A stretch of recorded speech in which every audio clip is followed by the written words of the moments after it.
அந்த அறிவிப்பால் அன்ப தருவாளே சின்ன அறிவிப்பும் இன்றி சுடுவாளே நீயும் தும்மிடி தும்மிடி ஆயுசு 100ஆக என்னுயிர் உன்னோட பத்திர சொத்தாக என் பார்வை உன்னோடு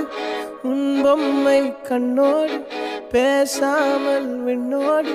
நாம் மிதந்து போவோம் காதாரா